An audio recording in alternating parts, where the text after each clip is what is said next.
गरीब लहरों पे पहरे बिठाए जाते हैं, समंदरों की तलाशी कोई नहीं लेता। वसीम बरेलवी का ये शेर आज की कई बहसों पर फिट बैठता नजर आता है। जैसे आज आया ताजा मामला, जी ग्रुप के संस्थापक एसएल ग्रुप से जुड़े बड़े कारोबारी और पूर्व राज्यसभा सांसद सुभाष चंद्रा वाला।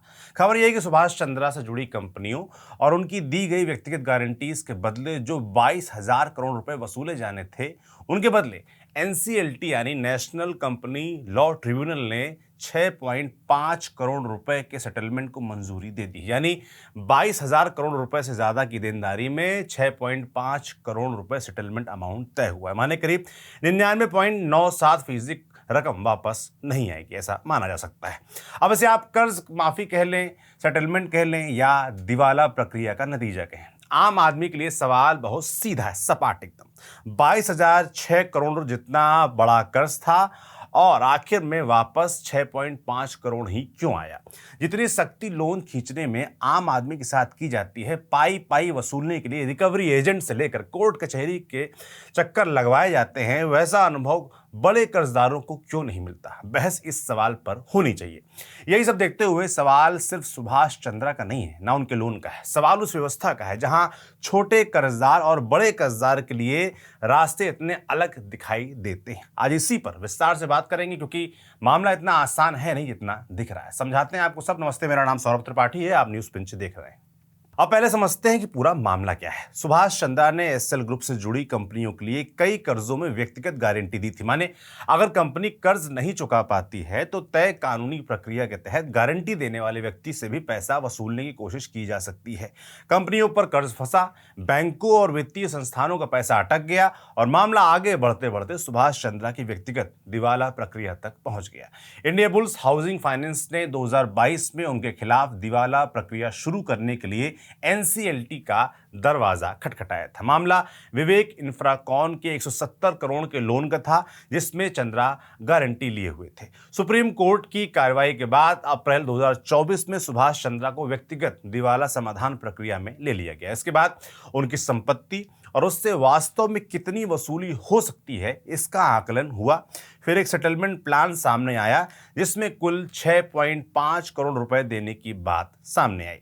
अब यहां एक बात बिल्कुल साफ कर देना जरूरी है, यह ऐसा मामला नहीं है कि सरकार बैठी और बोली कि सुभाष जी आपके 22,000 करोड़ रुपए माफ। ऐसा नहीं हुआ है। ये आईबीसी यानी कि इंसॉल्वेंसी एंड बैंक्रप्सी कोड के तहत चली कानूनी प्रक्रिया है।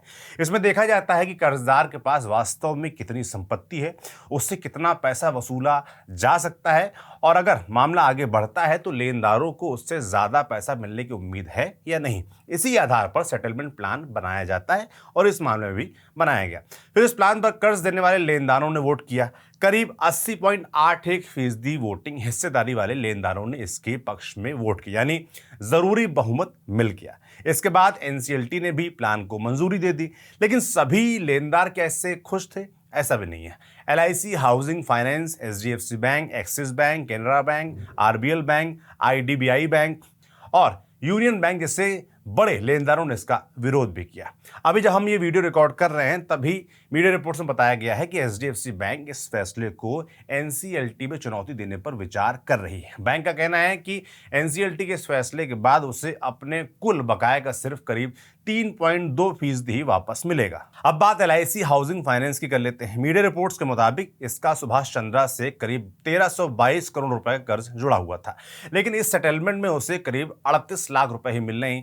यही वजह है कि लेनदारों ने सवाल उठाए। उन्होंने सुभाष चंद्रा की संपत्ति और उनकी आर्थिक स्थिति की जांच पर सवाल किया। पूछा गया कि उनकी संपत्ति की पूरी जांच हुई या नहीं, कहीं कोई संपत्ति छिपाई या पैसा दूसरी जगह भेजा तो नहीं गया, इस तरह के आरोप लगाए गए। कुछ लेनदारों ने फॉरेंसिक जांच की मांग भी की है। सवाल इसलिए भी उठा क्योंकि सुभाष चंद्रा की पुरानी और मौजूदा नेटवर्थ के आंकड़ों में बहुत बड़ा अंतर दिखाई देता है। मीडिया रिपोर्ट्स के मुताबिक पुराने दस्तावेजों में 2017 में उनकी नेटवर्थ करीब 45,888 करोड़ रुपए और 2018 में करीब 40,562 करोड़ रुपए बताई गई थी।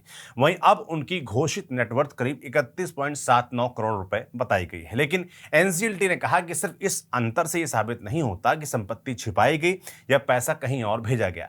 ट्रिब्यूनल ने यह भी माना कि सेटलमेंट प्लान मंजूर करने के लिए फॉरेंसिक जांच अनिवार्य नहीं थी। एनसीएलटी के सामने एक और बड़ा सवाल था, क्या लेनदारों ने इस प्लान को अपनी मर्जी से मंजूर किया था? जवाब था हाँ।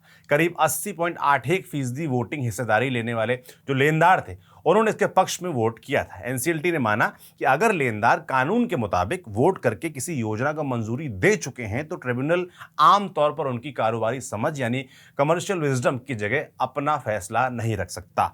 आसान भाषा में कहें तो जिनका पैसा फंसा था उन्होंने हिसाब लगाया कि 6.5 करोड़ रुपए मिलना शायद उस रकम से बेहतर है जो आगे की दिवाला प्रक्रिया में मिल सकती थी। कानूनी तौर पर मामला यहीं समझ में आता है, लेकिन जनता का सवाल यहीं से शुरू होता है, क्योंकि आम आदमी के लिए कर्ज की दुनिया बहुत सीधी है। ईएमआई रुकी तो फोन, किस्त रुकी तो नोटिस, देरी हुई तो पेनल्टी, बार बार देरी हुई तो क्रेडिट खराब, रिकॉर्ड खराब। लेकिन हजारों करोड़ रुपए का कर्ज फंसे तो मामला कमेटियों में जाता है, समाधान योजना बनती है, वोटिंग होती है, कानूनी प्रक्रिया चलती है और फिर करोड़ों रुपए के कर्ज का सेटलमेंट कुछ करोड़ रुपए में हो जाता है। आम आदमी यही देखकर पूछता है कि आखिर ऐसी सुविधा उसकी जिंदगी में क्यों नहीं।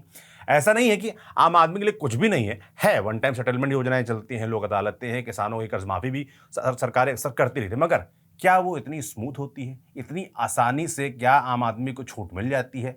और यहीं वसीम बरेलवी का वो शेर फिर याद आता है कि गरीब लहरों पर पहरे बिठाए जाते हैं, समंदरों की तलाशी कोई नहीं लेता। गरीब लहर है, उसकी एक एक किश्त पर नज़र है, उसकी छोटी सी गलती तुरंत पकड़ में आ जाती है, उसकी छोटी सी देरी का हिसाब हो जाता है। लेकिन समंदर बहुत बड़ा है, उसमें बड़ी बड़ी कंपनियां हैं, बड़े कारोबारी हैं, हज़ारों करोड़ रुपए के कर्ज हैं, बड़ी गारंटियां और बड़े फैसले हैं। अब एक सवाल बैंकों से भी होना चाहिए, ये 22,000 करोड़ रुपए कर्ज दिया क्यों गया था? किस आधार पर दिया गया था? कर्ज देने से पहले जोखिम कितना आंका गया था? जिस व्यक्ति ने हजारों करोड़ रुपए की व्यक्तिगत गारंटी दी थी उसकी वास्तविक संपत्ति कितनी थी? उस गारंटी को इतनी बड़ी रकम के लिए पर्याप्त कैसे माना गया? और अगर आज हजारों करोड़ रुपए के कर्ज में से सिर्फ 6.5 करोड़ रुपए वापस आते दिख रहे हैं तो कर्ज देते वक्त ये सारी बातें कितनी गहराई से देखी गई थी?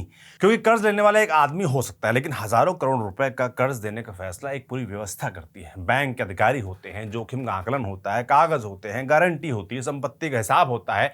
इतने बड़े फैसले में अगर आखिर में करीब 99.97% रकम वापस आती ना दिखे तो सवाल सिर्फ ये नहीं होना चाहिए कि कर्जदार ने पैसा क्यों नहीं लौटाया, सवाल ये भी होना चाहिए कि कर्ज लेने वाले ने इतना बड़ा जोखिम लिया ही क्यों।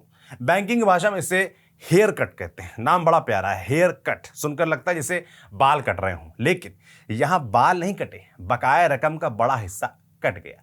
22,000 करोड़ रुपए से ज्यादा की रकम और बदले में 6.5 करोड़ रुपए आते दिख रहे हैं।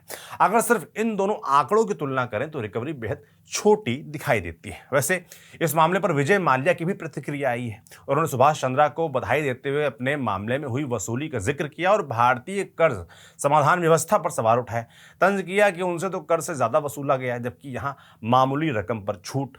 अब माल्या की बात को आप अंतिम सच नहीं मानने की जरूरत है, लेकिन उनकी टिप्पणी ने एक अजीब विडंबना जरूर पैदा कर दी है। बड़े कर्ज के एक पुराने मामले से जुड़े व्यक्ति ने दूसरे बड़े कर्ज के सेटलमेंट पर सवाल उठा दिया। फिर भी उनकी बात ने एक पुराने सवाल को दोबारा सामने ला दिया कि बड़े कर्जदारों से पैसा वसूल करने की व्यवस्था आखिर कितनी मजबूत है इस देश में।